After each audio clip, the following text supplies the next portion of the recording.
Namaste. Indo Pak War 1948. 1947 to 48 Kashmir operations. Our country got independence at midnight on 14th to 15th August 1947. But it was at the cost of partition on the basis of religion. At that time, British Parliament has passed the Independence of India Act, which has two options for subordinate princely states. Firstly, to join either India or Pakistan. And secondly, to opt for Indian independence, Kashmir has its border both with India and Pakistan and planned to opt for independence. When Pakistan came to know about this, it sent its tribesmen along with army officers to grab and to cross over into Kashmir on 22nd October 1947 to loot and plunder the Kashmiris. The tribesmen were well armed with automatic weapons, etc. On 24th October 1947, the Maharaja of Kashmir has requested the Indian government for military help. Indian government conveyed that if Kashmir accedes to India, then only it can help to Kashmir. As such, on 26th October 1947, the Maharaja of Jammu and Kashmir has signed the instrument of accession, and accordingly Jammu and Kashmir acceded to India. On 27th October 1947, an unprepared Indian military got sucked into a war. After signing the instrument of accession, it became the duty of Royal Indian Army and Air Force to defend the territorial integrity of India. The only all-weather road to link to Kashmir Valley was through Rawalpindi and Marle in West Punjab. The road linked through Banihal was bad. The only viable option was to airlift troops to Srinagar before the military man overrun the airfield. The airstrips of Jammu and Srinagar were made for the small light personal aircraft of Maharaja and short and unpaved. There were no navigational aids, landing aids, firefighting facilities, or proper refueling facilities available either at Jammu or at Srinagar. The government wasn't sure if airfield at Srinagar was occupied by the militia man or not.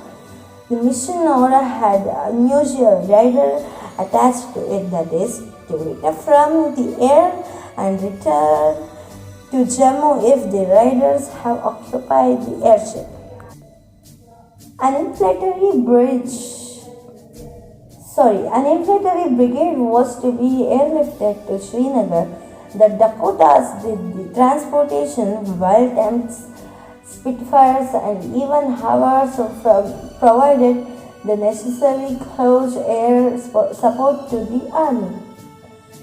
In the Poonch sector along the Pakistan-Kashmir border, the Indian troops had taken up to tactical positions in the important towns along the Jammu-Srinagar highway. The landing and takeoff Poonch was not easy, as the airstrip was surrounded by the streams from the three sides and the approach was extremely steep. The air bridge to Poonch was maintained for 1 year till the declaration of ceasefire on 1st Jan 1950. Within a week of commencement of air operations, Tempests of number 7 SQN or IAF Exambala was playing a decisive role in the Battle of Shetland, checking the advice of military men. The Tempests were involved in the repeated attacks and tactical race missions. Districts of Ladakh with headquarters at Leh is high altitude desert with sharp barren land east of Kashmir. There were small villages along the river Indus during the spring of 1948. The invaders Skardu fort and cut off the road link from Srinagar to Leh.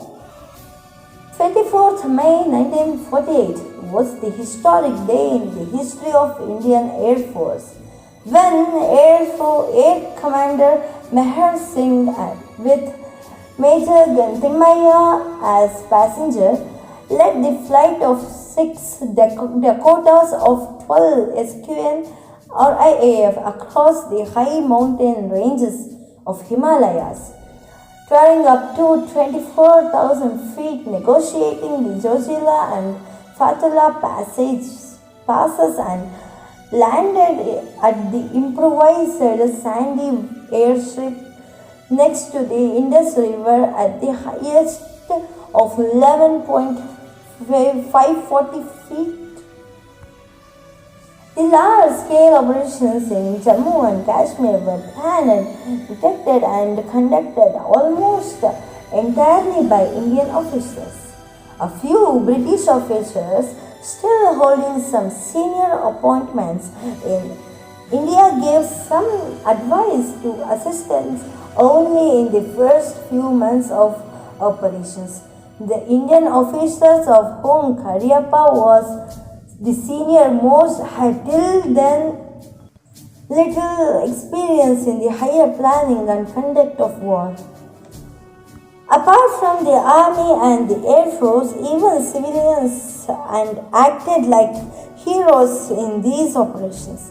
The direction and the declaration and skill of civilian pilots flying to Srinagar in October 1947 had already been noted.